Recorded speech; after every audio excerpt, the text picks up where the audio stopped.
Indian ക്രിക്കറ്റിനെ വിറപ്പിക്കാൻ ഒരു പുത്തൻ അവതാരം വരുന്നു. IPL-ൽ ചെന്നൈ സൂപ്പർ കിങ്സിനെ അടിച്ചുപറത്തിയ രാജസ്ഥാൻ റോയൽസിന്റെ ആ wonder kid Vaibhav Suryavanshi. Vaibhav Indian ടീമിലേക്ക് വന്നാൽ തെറിക്കുന്നത് ആരുടെയൊക്കെ തലകളായിരിക്കും. അഭിഷേക് ശർമ്മയും ഗില്ലും സഞ്ജുവും. ആർക്കൊക്കെയാണ് വൈഭവ് ഭീഷണിയാകുന്നത്? നമസ്കാരം, ഫാസ്റ്റ് ക്രിക്കറ്റ് വാർത്തയുടെ പുതിയ വീഡിയോയിലേക്ക് എല്ലാവർക്കും സ്വാഗതം.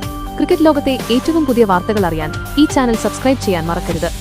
IPL-ന് പിറകെ ഇന്ത്യൻ കുപ്പായത്തിൽ ചില പുതിയ താരോദയങ്ങളെ T20 ക്രിക്കറ്റിൽ നമുക്ക് കാണാൻ സാധിച്ചേക്കും. അക്കൂട്ടത്തിൽ മുന്നിൽ നിൽക്കുന്നയാൾ രാജസ്ഥാൻ റോയൽസിന്റെ വണ്ടർ കിഡായ വൈഭവ് സൂര്യവംശി തന്നെയായിരിക്കും.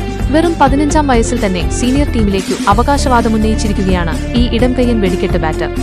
ഈ സീസണിൽ റോയൽസിന്റെ ആദ്യ കളിയിൽ തന്നെ ഇടിവെട്ട് 50 കുറിക്കാൻ വൈഭവിനായിരുന്നു. ചെന്നൈ സൂപ്പർ കിങ്സുമായുള്ള പോരാട്ടത്തിൽ വെറും 15 ബോളുകൾ മാത്രമേ 50-ലെത്താൻ താരത്തിന് വേണ്ടി വന്നുള്ളൂ. തുടർന്നുള്ള മത്സരങ്ങളിലും ഫോം തുടർന്നാൽ വൈഭവിനെ അധികം വൈകാതെ തന്നെ ഇന്ത്യൻ ടീമിൽ നമുക്ക് കാണാം. 32 T20കളാണ് IPL കഴിഞ്ഞാൽ ഈ വർഷം മാത്രം ഇന്ത്യയെ കാത്തിരിക്കുന്നത്. ഇവയിലൊന്നിൽ വൈഭവിന്റെ അരങ്ങേറ്റം നമുക്ക് ഉറപ്പിക്കുകയും ചെയ്യാം. വൈഭവ് ടീമിലേക്ക് വന്നാൽ ചില താരങ്ങളുടെ T20 കരിയറിന് അത് കനത്ത തിരിച്ചടിയാവുമെന്നതിൽ സംശയമില്ല. ആരൊക്കെയാവും ഈ കളിക്കാരെന്ന് നമുക്ക് നോക്കാം.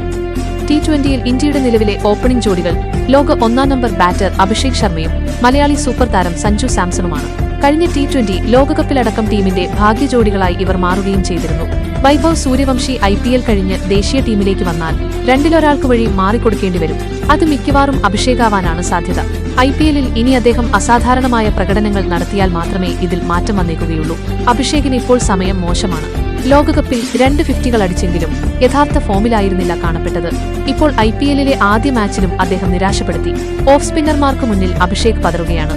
കൂടാതെ താരത്തിന്റെ ചില വീക്ക്നെസ്സുകളും ഇപ്പോൾ എതിരാളികൾ മനസ്സിലാക്കി കഴിഞ്ഞു. മാത്രമല്ല, വൈഭവ് ഇടംകയ്യനായതിനാൽ മറ്റൊരു ഇടംകയ്യൻ ബാറ്ററായ അഭിഷേകിനെയും ഓപ്പണിംഗിൽ ഇന്ത്യ പരീക്ഷിക്കുന്നത് അബദ്ധമാവും. T20 ലോകകപ്പിൽ ഇഷാൻ കിഷൻ ഓപ്പണിംഗ് ജോഡി ഫ്ലോപ്പായതും തുടർന്ന് ഇഷാനെ താഴേക്കിറക്കി വലംകയ്യനായ സഞ്ജുവിനെ കൊണ്ടുവന്നതും നമ്മൾ കണ്ടതാണ്. അതിനാൽ സഞ്ജു വൈഭവ് ഓപ്പണിംഗ് ജോഡിയായിരിക്കും കോച്ച് ഗൗതം ഗംഭീറും ആഗ്രഹിക്കുക. അങ്ങനെ വന്നാൽ അഭിഷേകിന് ബ്രേക്കും നൽകിയേക്കും. രാജസ്ഥാൻ റോയൽസിൽ കഴിഞ്ഞ വർഷം ഒരുമിച്ച് പ്രവർത്തിച്ചതിനാൽ സഞ്ജു വൈഭവ് ജോഡിക്ക് ദേശീയ ടീമിലും കാര്യങ്ങൾ എളുപ്പമായിരിക്കും. വളരെ പെട്ടെന്ന് തന്നെ മികച്ച ഒത്തിണക്കത്തോടെ കളിക്കാനും ഇവർക്കാവും. അതിനാൽ വൈഭവ് വന്നാൽ ഇന്ത്യൻ ടീമിൽ സഞ്ജു സേഫ് ആണെന്ന് തന്നെ ഇപ്പോൾ പറയാം. ചെന്നൈ സൂപ്പർ കിങ്സിനൊപ്പമുള്ള ആദ്യ മാച്ചിൽ ക്ലിക്കായില്ലെങ്കിലും തുടർന്നുള്ള മത്സരങ്ങളിൽ സഞ്ജുവിന്റെ ശക്തമായ തിരിച്ചുവരവ് നമുക്ക് കാണാൻ കഴിഞ്ഞേക്കും. അഭിഷേകിനെ കൂടാതെ T20 കരിയർ അവതാളത്തിലാവുന്ന മറ്റ് 2 പേർ ഇപ്പോൾ T20 ടീമുകളുടെ ഭാഗമല്ലാത്ത ശുഭ്മൻ ഗില്ലും യശസ്വി ജയ്സ്വാളുമാണ്. ഈ ഫോർമാറ്റിൽ മോശം സ്ട്രൈക്ക് റേറ്റുള്ള ഗില്ലിന് ഇനിയൊരു തിരിച്ചുവരവ് നടത്താൻ സാധിക്കുമോ എന്ന കാര്യം പോലും സംശയമാണ്. ജയ്സ്വാൾ ആവട്ടെ 2024 ശേഷം T20-ൽ കളിച്ചിട്ടില്ല. വൈഭവ് ഇടംകയ്യനായതിനാൽ മറ്റൊരു ഇടംകയ്യനായ ജയ്സ്വാളിനെ ടീമിൽ ആവശ്യവുമില്ല. അതിനാൽ ഗില്ലിനൊപ്പം ജയ്സ്വാളും ഇനിയും ടീമിന് പുറത്തു തന്നെ തുടരാനാണ് സാധ്യത. വൈഭവ് സൂര്യവംശിയുടെ ഈ ഇടിവെട്ട് പ്രകടനം ഇന്ത്യൻ ടീമിൽ വലിയ മാറ്റങ്ങൾ കൊണ്ടുവരുമെന്ന് നിങ്ങൾ കരുതുന്നുണ്ടോ? അഭിഷേകിന് പകരം വൈഭവ് സഞ്ജു ഓപ്പണിംഗ് കൂട്ടുകെട്ട് വരണമെന്നാണോ നിങ്ങളുടെ അഭിപ്രായം? നിങ്ങളുടെ പ്രവചനങ്ങൾ താഴെ കമന്റ് ബോക്സിൽ രേഖപ്പെടുത്തുക. വീഡിയോ ഇഷ്ടപ്പെട്ടാൽ ലൈക്ക് ചെയ്യാനും ഷെയർ ചെയ്യാനും മറക്കരുത്. കൂടുതൽ ക്രിക്കറ്റ് വിശേഷങ്ങളുമായി വീണ്ടും കാണാം.